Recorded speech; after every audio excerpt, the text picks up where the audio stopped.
What's up, everybody? Still plugging away on the C10. We made another lap around this thing. Got it back in primer again. It's looking really good. Hopefully we'll just have to block it one more time and do the final prime. But now we're working on the hood.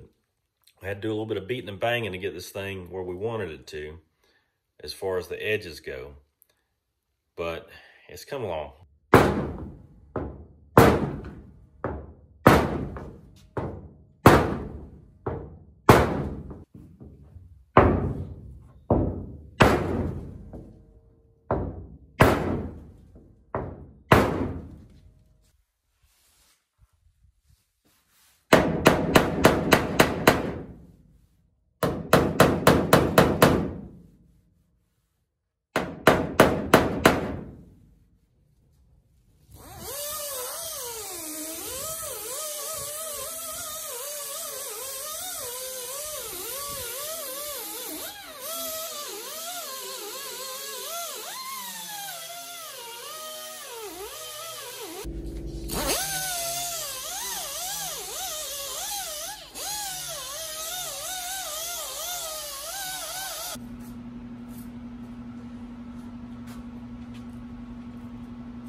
All right, so on the front of this hood, it's had some patchwork done to it.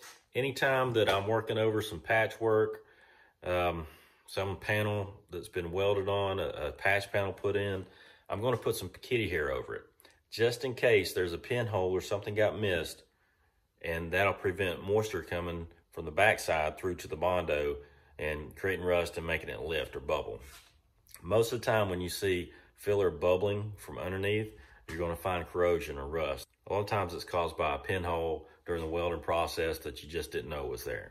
So what I do is I'll wipe that area with kitty hair, and then we'll sand most of that off and work body filler on top of that. And that gives us a little bit of insurance to keep any moisture from getting through to the Bondo and creating lifting or bubbling.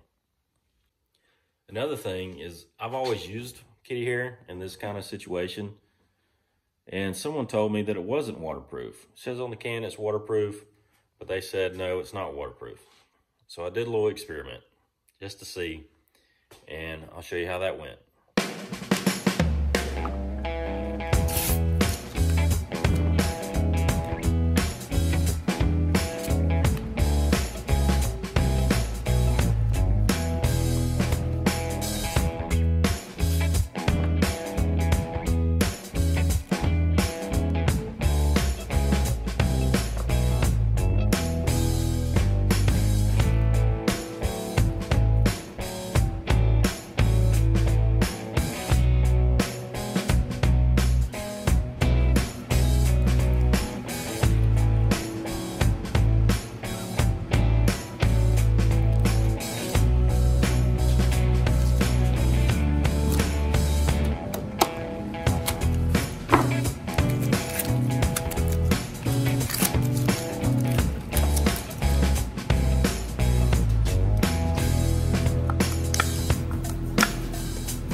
sanded and you touch it with some water, it discolors pretty easily.